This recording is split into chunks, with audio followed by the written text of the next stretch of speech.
This question is for Mr. Roth. Were you surprised at the voting results for the new arrangements for the concerts where Genova and Dancing Mad won?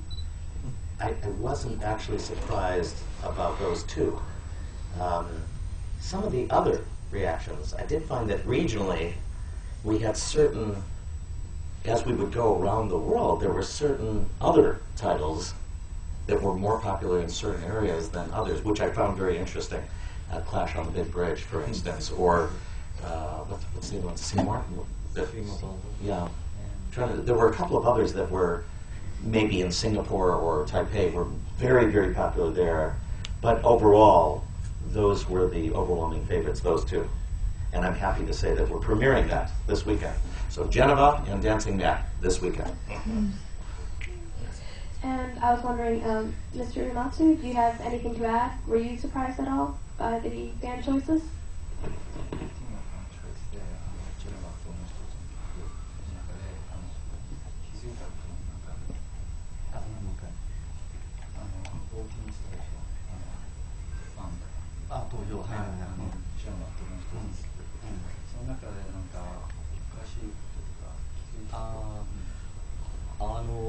Dancing Mad っていう曲をあさってやるんですけど、それが実はオリジナルでは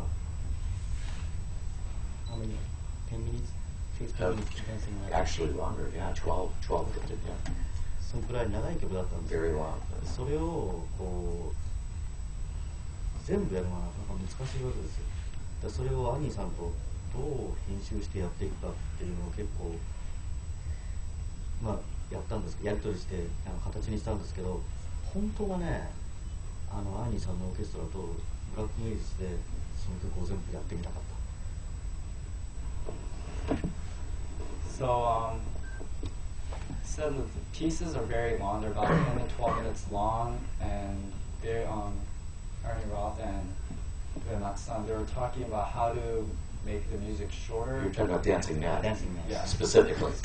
We had a poll where we asked the crowd, we asked the audience to help us vote on the most popular ones. And I think what she was asking was were you surprised at which ones were popular? Which ones of those? Geneva, Dancing Mad, but were we surprised at the other choices? いやでもやっぱりダンシングマッドが来ると思ってましたね、僕も。He thought the Dancing Mad would come. Yeah, so he was not surprised at Dancing Mad. And Geneva, no, they're not all 10, 12 minutes. In other words, Dancing Mad is, but yes, that's the difficult part, was it's so long and so many different sections, completely different sections, to try to glue it together and make it feel natural going through it. Yeah. Both those pieces actually seem to have some very unique musical parts. Were those very difficult to actually translate for an orchestral arrangement? Translate, you mean orchestrate? Or, yeah. No, actually, Geneva went very well. The orchestration, it orchestrated itself very easily. That one, terrific. I'm actually looking forward to that a lot. Dancing Mad, I've had some experience with. That orchestration is very faithful to what happens in the original, in the game.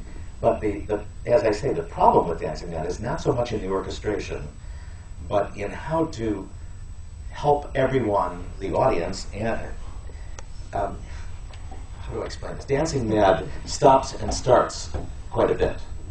We have a minute of one section, and then a minute of another section, a minute of another section.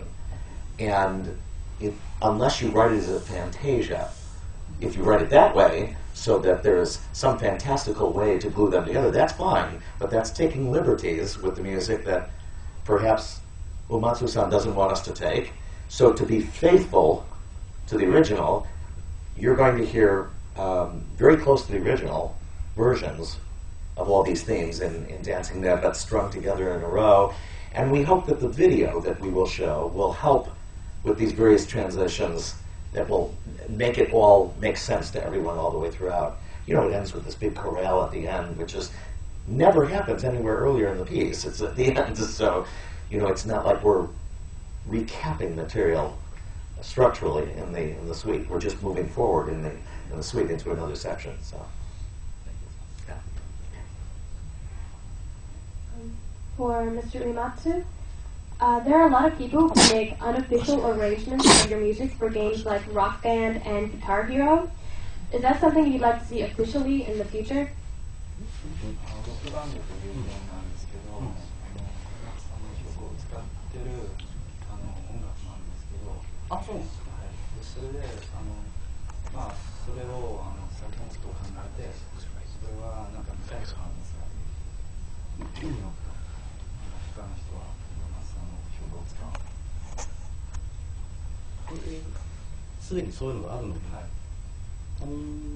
スクエアの曲かな。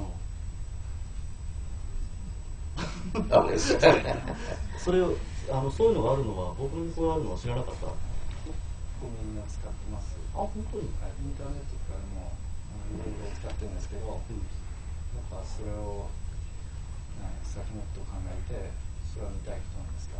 先のことを考えてみたい。はい、見たいかっていうこと？はい、見てみたいですね。Are you? He's very interested in that. He doesn't really care that they use his music. It's very good. He likes to see more in the future. Yeah. So do you like when you're happy with them? Yes. Yeah.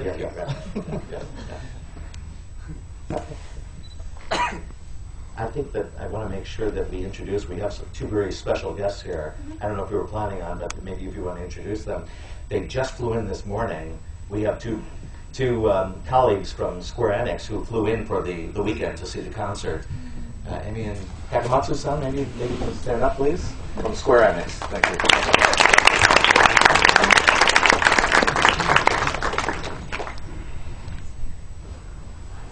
You were talking about the future concerts that you're going to hold, like in San Francisco and San Diego. You also announced via one of the newsletters on the website that you're planning a new CD, Distant Worlds 2, more music from Final Fantasy. What is involved with making the recording for a CD like that? Yeah, we've been talking about, as you know, when we started Distant Worlds back in I keep trying to remember this, 2007 December, I think was the first concert. But since that point, we have gradually been adding more and more songs, opuses from the Final Fantasy book, as it were, to the point this year where we've gotten to a point where even with Dancing Man and Geneva happening now this weekend and others that we're adding, for instance, we're doing Melodies of Life, we're doing Sutekadane, Saturday night. We're doing the main theme from Final Fantasy VII. We're doing, we wrote a little arrangement of the victory theme from Final Fantasy, which we've never done in Chicago, so we're going to do that as well. But in any case, the point is that we realized that we had so much of this material and we kept getting fans asking us, when are you going to, you must record all these other pieces that are not on the first Distant World CD. But we wanted to do it the right way. We wanted to make sure that the right orchestra, the right hall, acoustic was available, things like that. And so we've been patiently waiting to announce that. And you're spilling the beans a little bit here. But the Royal Stockholm Philharmonic, I just mentioned to you that we will be doing a concert with them June 12th. We're planning on trying to record this record at the end of January with the Royal Stockholm Philharmonic. And we have some dates being held, but we're still deciding repertoire right now. I only have a few more days to decide, so Nobu-san and I are working this week on the repertoire too. And I hope to announce by Saturday night at the concert in Chicago, confirm all those plans on that. So I didn't. Well, you forced my hand here, so. but yes, we are, and I think that record would not possibly be ready to be released before May or June or something like that, around June 1st, something like that. So that's what we're planning right now. Distant Worlds 2.